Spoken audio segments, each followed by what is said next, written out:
I played Paper Mario countless times throughout the years, but I've never tried this before. I'll be showing you how I beat the game without using a single badge and using Mario's base attack forms such as jump and hammer in battle. So our journey begins. First things first, we need to grab the hammer from the bush. The main premise or tactic of this run is battle, battle, battle, and battle some more. Moving through the Goomba King and finishing the prologue was a breeze. I decided to stay back and grab another level of XP before heading off to fight the Koopa Bros.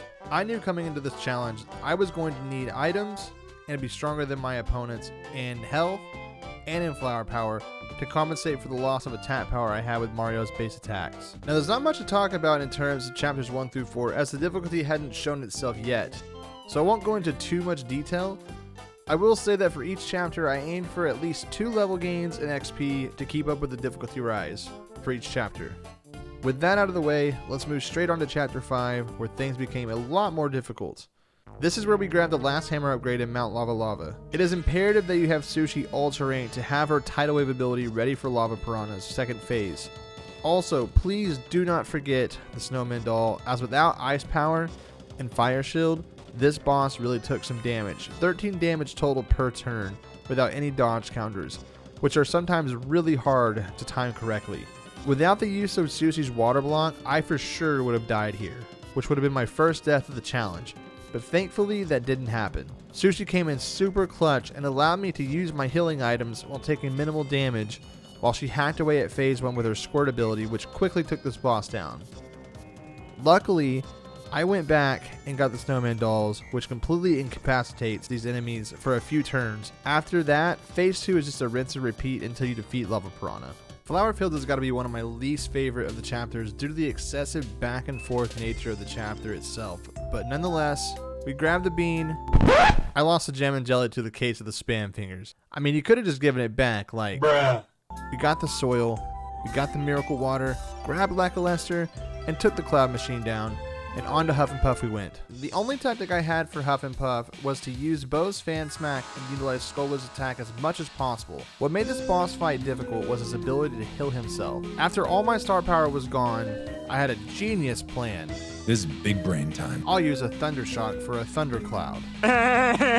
Let's not talk about it. After that, I just continually healed and used Bombat's Mega Bomb to kill all enemies, which led to his defeat, but it was definitely a close call. Leaving Flower Fields, I headed for the sewer to grab the last upgrade to Mario's arsenal, the Ultra Boots, which would bring my attack power up to 3.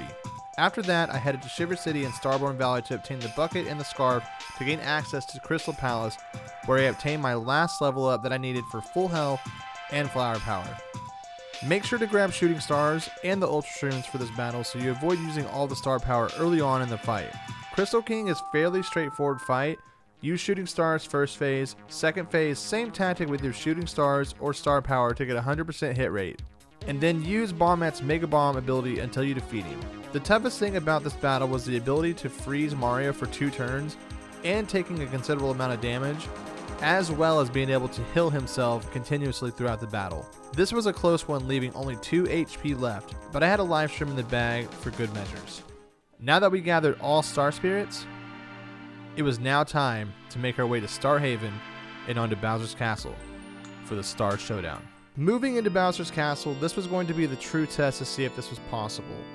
Moving into Peach's Castle, I knew there was 2 Bowser fights ahead, so I rested up with Toad in the castle and then moved on to the first one. The first fight is just as it was in the beginning of the game, where it's turn-based, leading into Mario defeating Bowser, sending him up to the roof for the final battle.